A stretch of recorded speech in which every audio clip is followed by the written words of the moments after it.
उसे बच्चे को जरूर पिलाएं। 3, बच्चे के 6 महीने का होने तक उसे सिर्फ माँ का दूध पिलाएं और कुछ भी नहीं, पानी भी नहीं। और 4, बच्चा जब 6 महीने का हो जाए तो 7वें महीने से स्तनपान के साथ साथ उसके पोषण का पूरा ध्यान रखा जाए। तो ये 4 बातें भूलिएगा नहीं। 4 बातों से नाता जोड़ो, कहो कुपोषण भारत छोड़ो।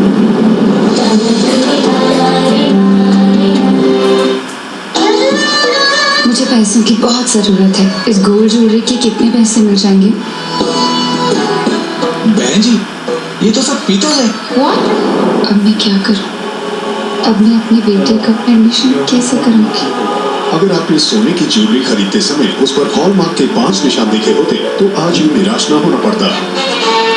हॉलमार्क का निशान शुद्धता की पहचान।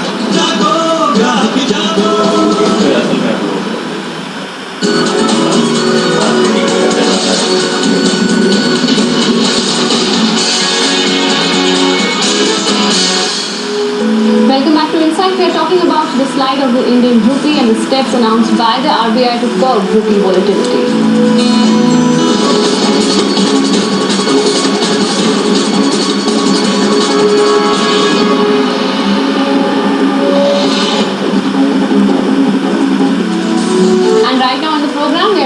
Ashok Das Gupta, the Deputy Editor with The Hindu. Welcome to Insight, Mr. Das Gupta. We are discussing the steps announced by the RBI late on Monday to support the rupee, perhaps the boldest move ever by the Reserve Bank. How do you look at these steps? Because many are also saying that the RBI has risked India's growth in order to stabilize rupee. No, I don't think that is a correct perception. For the simple reason that when the rupee is very unstable and it is depreciating so fast, it creates mayhem in the economy, whether it is for imports, whether it's for exports, and it leads to speculative activities, forex market speculation. And that is the worst thing that can happen, because what it indicates is that people seem to be losing faith in the currency of the nation and therefore in the economy of the nation. Right. Now that becomes the first priority. Growth becomes secondary. Now if you look at the current crisis that we are going through, I would say it is pretty grim, but not unsurmountable. It will require a lot of pain, definitely. And that is for the simple reason that when you have lost a lot of time, where you have been absolutely inactive, you may be firefighting now and fast-pacing your reform process and all, but you cannot make up for the time that is lost. Okay. And that pain, hardship, you have to go through. And we are actually going through that phase. Now, if you trace it back, what was the initial problem? And that is the most fundamental problem. That was inflation. Inflation needed to be controlled because it was shooting through the roof. Over 10%, I think it was about 11% or so. Food inflation was much higher. So the RBI's concentration was to clamp down on inflation and bring it down to tolerable levels. Right. As a result, what happened? The interest rates were increased, corporates were unhappy, growth got curtailed, investment demand went up because interest rates were high, people were not going for consumer loans and car loans. Right. So inflation led to that problem. Now you have the core inflation is controlled, but that is not at a hyper manufacturing activity. There is very low demand. So you cannot say that it has been controlled actually. Food inflation is still high and it shot up in June because of floods, landslides, various reasons. At the retail segment, retailers give all sorts of reasons for the greens to be more expensive. But the fact is that consumers are paying heavily for it. Meantime, exports suffered because the global environment wasn't too good. Right. But our imports went on, and apart from oil and coal, the coal again is connected to the lack of policy action that was needed. people lost sort of confidence in the economy, in the sense they were not getting returns. Inflation was high. There were negative returns on your fixed deposits and banks. Equity market wasn't doing too well. So they went into gold. Gold, we Indians like gold. That is a matter of security. Jewelry, marriages, etc. All that apart, people started speculating in gold investments. And the government made it difficult to buy gold. That came later, but it just went on. And after oil, gold became the second largest component of our imports. Now that started widening the CAD. And when you have a massive CAD, obviously your rupee will get depreciated, and now the rupee is getting pressured. So the steps that the RBI has taken is absolutely the correct decision. Okay. But it doesn't mean it will affect growth in the sense it is, I think, and I think the RBI has also said that this is a short-term measure, because RBI's intention is to only stabilize the rupee at whatever level. Right. The government perhaps would be happy if it is at 57, 58, but if it is at 59.60, but it is stable, I think the RBI would be happy. The volatility in the currency, that is the most dangerous thing to happen. So growth at the moment is secondary. Once the rupee stabilizes, reforms for growth and all those activities can start. Okay, so you're saying these are short-term measures and they are not likely to hit growth because The they are not point going to is, last long. short term, what is the time span? Because by May 2014, we'll have a new government. Right. So as it is, if you're talking about investments coming in, I think neither domestic nor foreign investments will come in till after the elections. But the government has to go through the mechanism of stabilizing the rupee and making an environment, conducive environment for growth, which means inducing foreign investments, for which steps have been taken. I'm going to come to those steps. Absolutely. But do these indicate, Mr. Dasgupta, a monetary policy tightening? Will interest rates go up now? I don't think so. You see, earlier, if you remember, before these sort of creating the rupee took place, corporates were thinking that the RBI would this time around, ease interest rates. But when the rupee depreciated and there was this widening of CAD, pressure, through SBI, the RBI moved in for intervention, but that's neither here nor there, because you just lose your foreign exchange. When that happened, corporates have sort of given up. They do not think that interest rates will be eased. Now that these stringent steps have been taken, there is a section which means that now interest rates will be hiked. That I do not think the RBI will go in for. Okay. It will be basically a wait and watch with the steps that have been taken to see how it pans out. And if there is a semblance of stability and the domestic, we talk about foreign investors, they don't have the confidence. What about the domestic investors? Right. Why aren't they investing? They were all banking, interest rates are too high, you should ease it, as if that is the panacea for everything. Absolutely. That doesn't work. Mr. Kumar, you want to come in here? No, I just have one point to say. I really appreciate this kind of optimism what Mr. Dasgupta is saying. I do agree that the government measures, as I've said, in the short term will definitely show results. The rupee has to find its own level of the way we earn and the way we spend foreign exchange. It's as simple as that. I think Mr. Chidambaram was saying. But there are some fears, and one of those fears is, let's say, the large private banks which have huge exposures in the market. They will be under a bit of pressure. They will definitely, they're already feeling the heat. They will be under a bit of pressure. And also, India needs to see that the policies which they're shaping up, it should not be detrimental to its growth. If those things are in place, even a short-term measure like this can work. If it doesn't work, then there is genuinely a problem. Right. Many people are fearing that these measures may not work and the government policies again will skew up a lot of things and there will be further tensions. So let's see, as I've said, that I'd like to wait and watch in another 2 or 3 months span.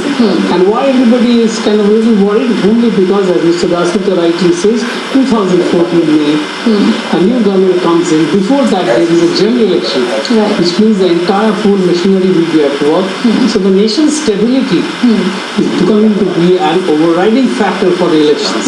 And that's where all these fears are coming. Right, and as Mr. Dasgupta said, the domestic investment climate too has to be complemented. Absolutely. However, if I may come in again, you see, the problem is that about this inflation bit, and he was talking about the environment, why it has to, why he fears that this short-term measure will affect things.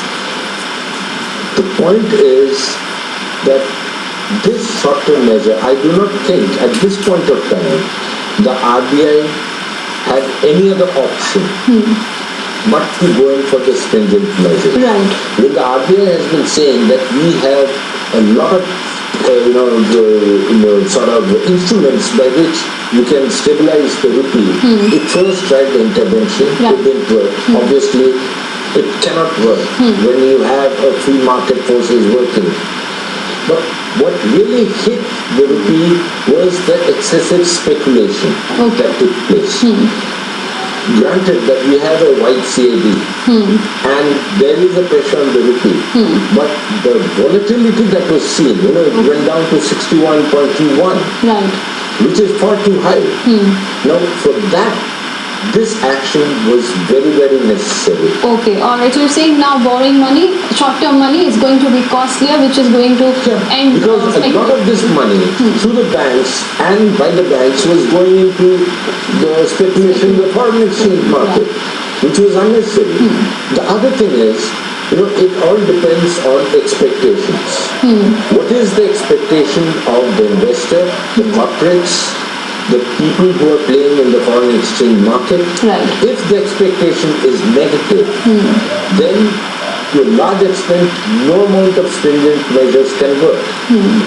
Because if it is now at, let's say, 59, sub 60, if people feel that it will go up to 70, as people, some sections were saying, then slowly, because of this mechanism, just like inflation, it will actually touch 70. So the expectation, there has to be a turnaround among the people's mind, among our domestic corporates, that no, now things will turn better and we should start working.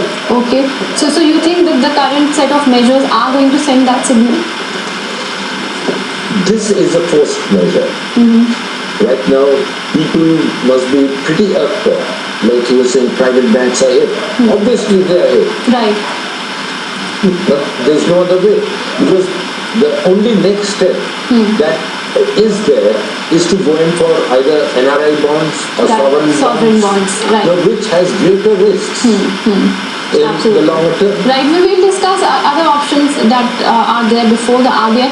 But Dr. Das, we understand RBI's earlier steps taken to help the rupee, for instance, selling of dollars in forex markets through our state-run banks, that failed to help the slide in the currency. But banks, we understand, are already nervous because of this move of the higher rate imposed on them, and there are fears that this could be passed on to consumers. Are we going to see a interest rate hike in days? No, I don't think so.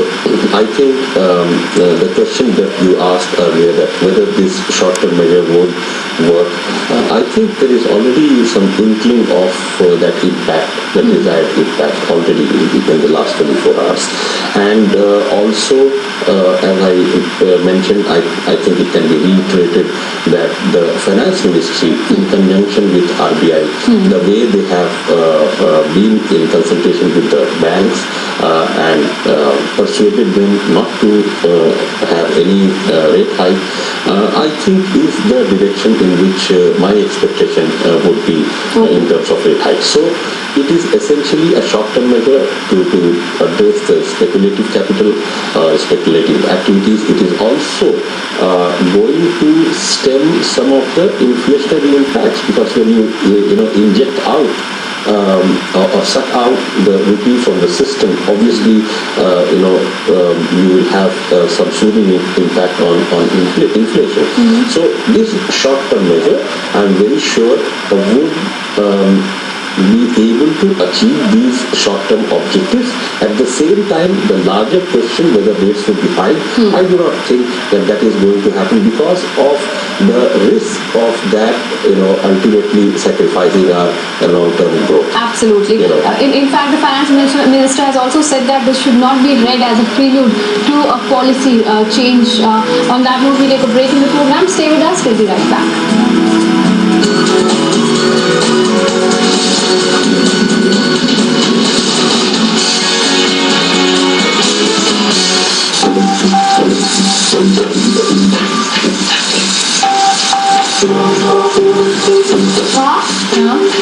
आप कुछ भूल रही हो। क्या भूल रही हो? आपने नल नहीं बंद किया। अरे ध्रुव, क्या दीदी? तुम कुछ भूल गए। क्या दीदी? तुमने जाने से पहले लाइट नहीं ऑफ की। उतना ही इस्तेमाल करें जितने की आवश्यकता है। आने वाली पीढ़ी को उनकी सुविधाओं से वंचित न करें।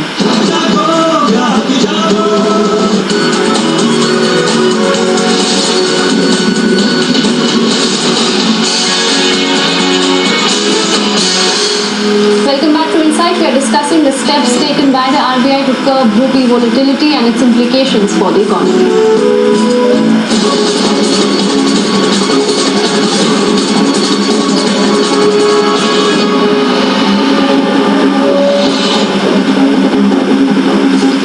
Dr. Das, I'll continue with you. How do you look at some of the other steps that the RBI has taken? The RBI will conduct open market sales of bonds of rupees 12,000 crore rupees on Thursday. Already an auction has been announced. How do you look at this particular measure? Will it go a long way in sucking out liquidity from the system? The objective is same, but we will have to wait and watch. If the sale of bonds or securities succeed, they would have actually taken rupee out of the system, and this will have a comforting effect both on the exchange rate as well as inflationary expectations. And I do feel that because of the faith that people have still in government bonds and securities, I think this measure should be successful. The only thing is that in case this is not successful and RBI is not able to achieve the target that it is having in its mind, then there are some possibilities of its impact on some of the other measures that RBI will have to unleash. Because I think what they have done, this short-term measure, what they have done is definitely going to have its impact, but it is also important to understand that rupee is at the level at the moment where it is artificially, at a lower level. And the reasons are known, both external and internal, and therefore these additional measures will be required. And in case this measure, does not mop up rupee from the system, then possibly, it will have implications for other measures to be adopted by RBI, like CRR and things like that. And then your original question that you were asking, that is going to then impact the overall liquidity situation in the bank. Mr. Das Gupta, the RBI's decision to conduct open market sales, do you think it's something that can bring back investment into the debt market, especially at a time when FIIs are selling millions of dollars?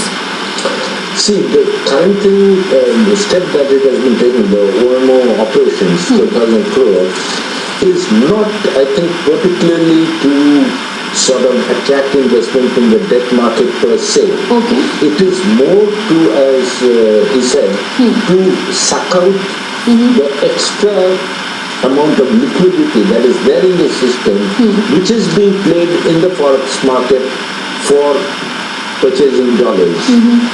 Okay. a speculative activity, so to say. It is for that. Okay. Now, if 12,000 crores is mopped up, then you could turn back and say it has been successful. I see it like this. Okay. But for now, it is just to suck out the extra cash that is playing in the market, which is destabilizing the rupee. But what The simple thing implications? is, if I have loads of rupees with me and I want to play in the forex market, I purchase dollars at a certain price. And because of the competitive negative environment, the rupee value goes down and down. Okay. Now, if that extra cash is moved out, from banks and all these entities, Right. then definitely it will have a stabling effect. Because the other message it sends is, the RBI is sending to investors and others, is that our central bank is serious about stabilizing the rupee. Because if this doesn't work, there will be further stringent steps that come in. What could be those further steps? As I said, there could be what was being expected, to spur growth. It could be the exact opposite. It will be a sort of U-turn, because the current step itself is being seen by people as a U-turn. As I said earlier. Now, then it will actually come true. Because through CRR, from the banks, you could move in more funds from the monetary system. You could do it through SLR also. So all these measures, instruments are there with the RBI. But I think for now, at least 3 to 4 weeks to 5 weeks, Okay. there will be a sort of wait and watch to see where the rupee exactly is moving. Right. And whether or not If it is sub 60 and stable at that level, I think the central bank would be happy. But if it again moves up to 61 and further down, then one could expect further steps. Okay, Mr. Guware, what if these measures are not successful in arresting the depreciation of the rupee? I think the government needs to now seriously move in and take a series of measures. And why? Let me list it for you. Our growth has been the slowest, the GDP growth in the last decade. At the beginning of the century, India was a part of the BRIC nations. Currently, we are nowhere near that. Why? There are multiple reasons. There is corruption, there is poor infrastructure, there is decline in consumer confidence, and all kind of stuff. There is protectionism. Many people are accusing us of that. The government needs to address this very, very seriously and severely. If that happens, you will see a rising consumer confidence, which let's say this telecom move the government has taken. Hopefully things will turn around at a time in a sector which was considered to be India's growth engine. Okay, now let's come to the other point, that it's the slow economic reforms is one part. What is the next part? A series of bills which is still pending.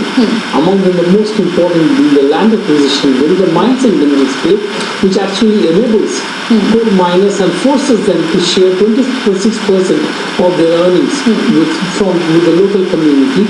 The direct tax bill, the DTC bill, which actually enables the government to earn more taxes from people who have been escaping the tax deadline. All of that has to happen.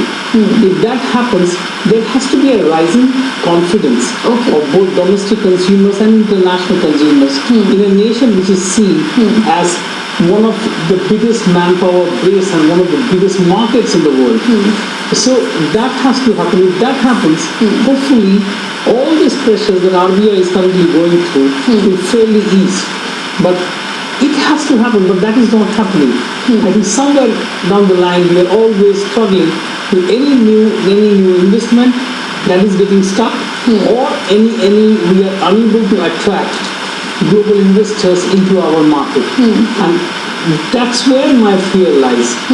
Whatever promises the government is making, can they do it? If they can do it, things will definitely turn around. Indian story, we still have a fairly decent economic scenario domestically. So what happens next year? Okay, but we talk about the uncertain political scenario also that we witness next year. But my question is, these steps by the RBI, do you think there is a possibility that they may not work, or they may even backfire?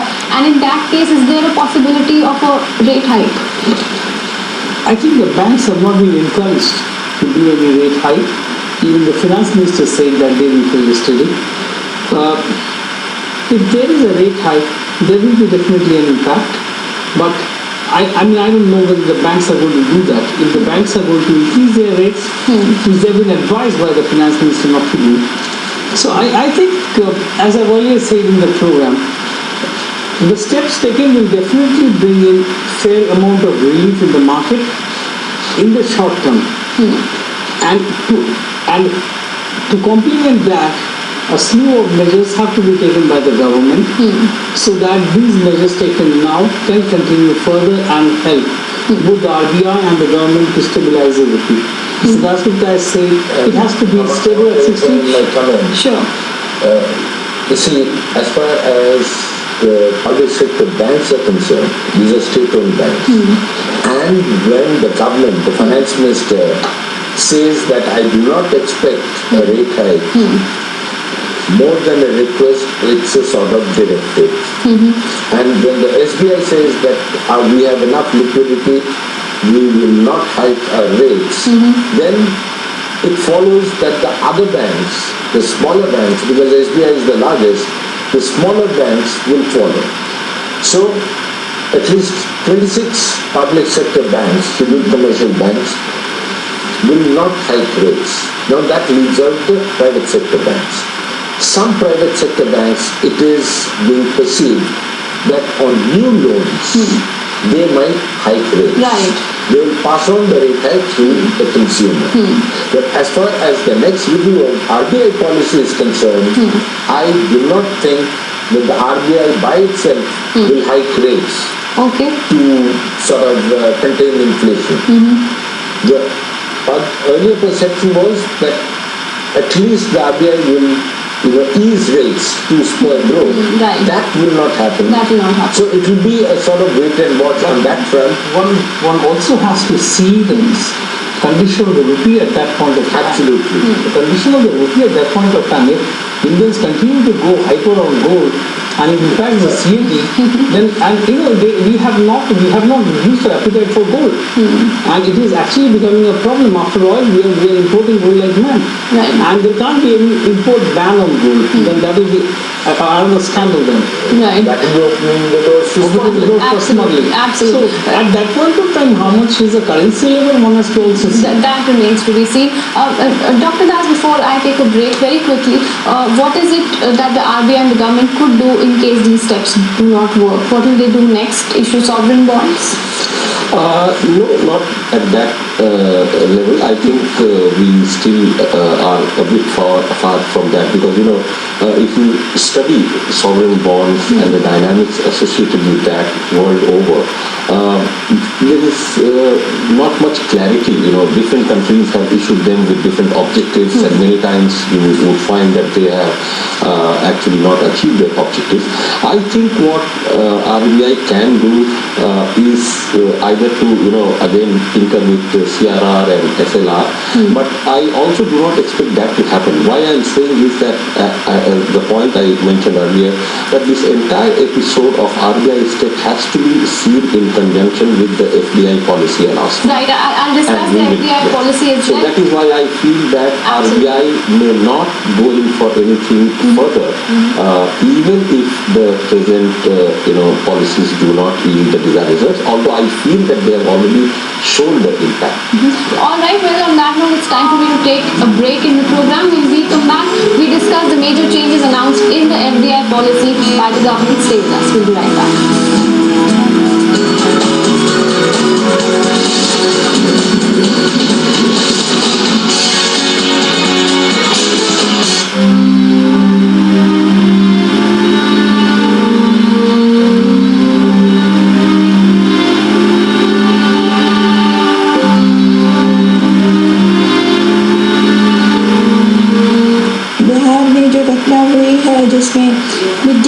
खाकर बच्चों की मृत्यु हो गई और वो बहुत ज़्यादा बीमार हो गए हैं। ये बहुत ही दुखद घटना है और इस पर कार्रवाई होनी चाहिए, जांच होनी चाहिए कि कैसा खाना था जिसमें इतना विष था और कैसे स्कूल में पहुंच गया। ये बहुत गंभीर बात है क्योंकि छोटे छोटे बच्चे और कोई बच्चे स्कूल में माता पिता पूरे विश्वास के साथ भेजते हैं। अगर मध्याह्न भोजन पर इस तरह का प्रश्न चिन्ह लग जाएगा तो पूरे हिंदुस्तान में मध्याह्न भोजन खिलाया जा रहा है। इसलिए इस पर ध्यान देने की ज़रूरत है और जो भी अपराधी हैं उनको सख्त सज़ा मिलनी चाहिए। 4 बातों से नाता जोड़ो, कहो कुपोषण भारत छोड़ो। 1. गर्भवती को खाना अच्छा। 2. पहला गाढ़ा दूध है सच्चा। 3. 6 महीने सिर्फ स्तनपान। 4. फिर स्तनपान और पोषण का ध्यान। जी हाँ, अपने बच्चों को कुपोषण से बचाना है तो ये 4 बातें जरूर याद रखें। 1. गर्भवती को खाना अच्छा। 2. पहला गाढ़ा दूध है सच्चा। 3. 6 महीने सिर्फ स्तनपान और 4. फिर स्तनपान और पोषण का ध्यान। तो 4 बातों से नाता जोड़ो, कहो कुपोषण भारत छोड़ो।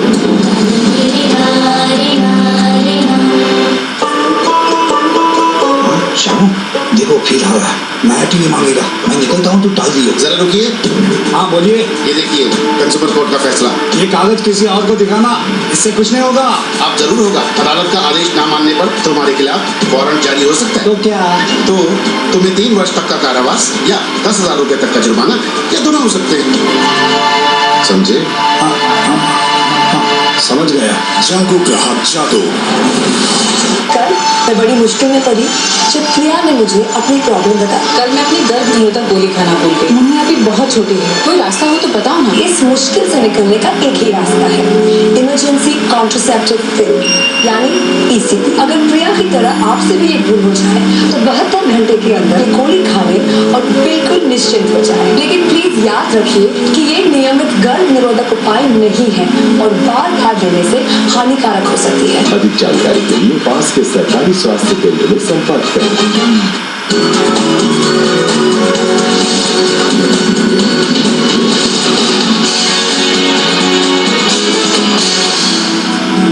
Welcome back to Insight. We are talking about the fall of the rupee, its implications for the economy and the steps taken by the RBI and the government.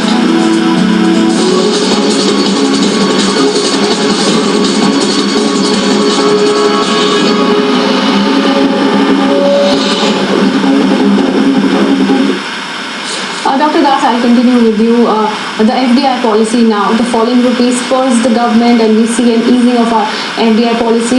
In 13 sectors, the government has raised FDI caps. How do you look at the steps taken by the government? Yes, as I said, we need to see these steps by government in unison. So, current account deficit, the pressure on financing current account deficit, was putting pressure on demanding more of dollars. Therefore, the price of dollar was going up. FIIs were taking out dollars because of the US quantitative easing policy changes. So, RBI now has done to take rupee out so that the value of rupee goes up. This is one way of tackling exchange rate, and it has implications for both export prospects and import prospects in terms of earnings and expenditures, and therefore current account deficit. So the rupee part has been handled by RBI.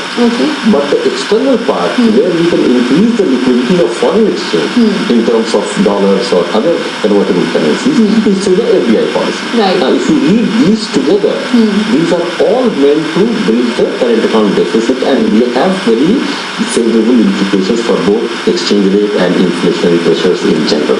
Plus, because it is FDI, it is long term, and long term FDI has implications for output generation, employment generation, income generation on a long term basis.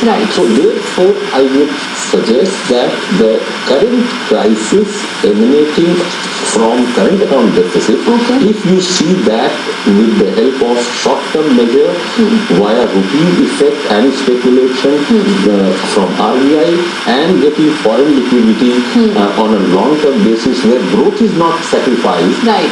through FDI policy. This is how I look at it, and it has also important implication where the general sense that there is a policy paralysis is also the government is trying to address. Right, and that the government is firmly on the reforms path. That's Mr. Das Gupta, the fundamental issue remains our current account deficit. Do you think the new norms could help bring us billions of dollars in investments? See, it is definitely a step in the right direction, as he pointed out. But if you look at our current, every country has a current account deficit except some who have a huge surplus. Now, leave them apart.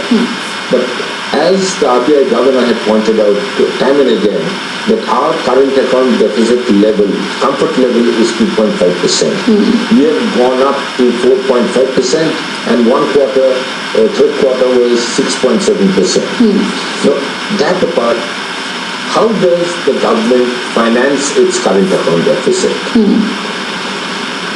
One, it is through, obviously, invisibles that come in, remittances, and FDI, foreign direct investment. If your investment environment at home is good, a lot of dollars flow in because your sectors are open. But that wasn't the case earlier because there was a lot of turmoil during multi-brand retail, and because of the lack of policy clarifications and all sorts of stringent norms as the foreign investors viewed it, not a paisa has come until now, and they're still waiting for a further clarification. But nothing has been done in this. Nothing has happened as yet. Now, in the meantime, as our CAD is widening, it is being financed through the short-term inflows. The FII money that is coming into the debt market, the equity market, this is hot money because the moment they find there is a problem or there's a better avenue abroad or they have made enough profits, they take it back because they have to show that they're making a profit to their investors at home. So even annually, despite this crisis, FII money coming into the equity market does go out because they have to churn out their profits and take it back home and then come and reinvest. So one, our equity market is totally dependent on FII money coming in or going out, which is why our retail investors are also not coming in because they are at the mercy of the FIIs. The government is dependent on the short-term money. And if you remember, even about 6 months back, there were a lot of incentives that were being provided for short-term money coming in. Now, why is that? Probably because the government, you see, there is a problem in the insurance sector. There is a problem in the pension sector. Multi-brand retail has not worked as yet.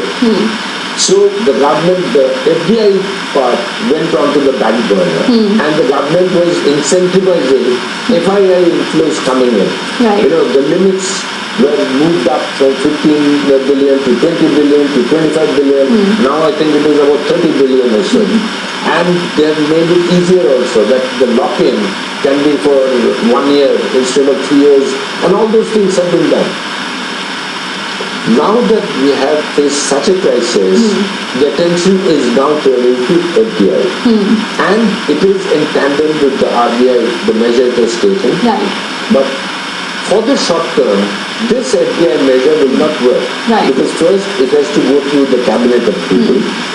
And then you give the investor the lakh 10. Apart from this, the investor, if I am a foreign investor, I would look what is the environment, investment environment at home. This is just a policy. Now, today there was a news that POSCO is moving out of Karnataka because it doesn't have a captive mine. Okay. Now, as he pointed out, land acquisition, mining problems, which includes the coal mining, environment problems, all these are still, it has been discussed, A lot of positive moves have been made, but they still remain on paper. But this is going to have a psychological impact. Certainly, it is going to reassure the investor that we are on the path. Exactly. Now, that is the positive sentiment that has to come in. You see, this government, till the next elections, there will be state elections by the end of this calendar year, the government has to keep on taking measures which sort of walk the talk, in the sense it shows the investor both at home and abroad that the government is moving in the right direction as far as economic development is concerned. Be it in environment, be it in the power sector, be it in land acquisition, be it in mining. Once these are set right, and the investor gets a focus that yes, these are now proper, it is then that this move will start working, then they'll start coming in. Okay. It is a process of coordination, if you see. I mean, there are various interministerial problems, and this RBI policy has tried to address that. That is point number one. The second is, it is also a process of consolidation, because the economic reforms that were unleashed when they were stuck, today, if you see, I think the government has tried to show that they are trying to consolidate, their policies. Three efforts. I mean, number one is that the caps have been increased. Right. Second is there are various sectors where it has been brought under the automatic route, many times up to a certain limit. And the third is many more sectors are now coming for greater opening. Right. So this three-pronged strategy of FDI, which is a long-term strategy, number one, it explodes the myth that there is a complete policy paralysis. It is definitely keeping long-term goals of economic growth in sight, and this needs to be read together with the short-term, efforts that are being made. But what about implementation, Mr. Buhari? Because as Mr. Dasgupta mentioned, FDI and retail, it's reality, but why is FDI and retail a reality? The reality, Mr. Dasgupta has said, is because the center cleared the proposal, but it left it to states to implement it. As usual, the states have their own problems. In West Bengal, Mamata said she will not allow it. In UP, said they will allow it. They will have certain conditions. So, India was still seen as a country which is seen as a very protectionist country. On one hand, the Jet Etihad deal has got stuck, and if our very own finance minister has to go to Dubai, to UAE, to seek investments, the first thing they will ask is, the biggest investment in aviation has not been cleared. It's almost like if you go to South Korea and seek investment, they will say, our biggest steel maker in the world has gone to your country, but they are stuck. They have not been able to do the point, they have not been able to start their operations. Now there are multiple environmental issues. POSCO has gone in, Vedanta has gone in, but those issues need to be resolved so that mining can happen. While community development is important, equally important is for me to get to those minerals, because those minerals will then trigger growth. If I do not get enough coal, I won't have enough power, and 600 million people. Okay, Mr. Buhari, I'm sorry, I'm completely out of time. We have to leave it at that. We have to wrap up the discussion on Inside. I'd like to thank all my guests for coming to the studios. It was a pleasure having you here, Shantanu Buhari, Ashok Dasgupta, and Dr. Ramachandra Das. That's it for now in this edition of Inside. Thanks for watching. Goodbye.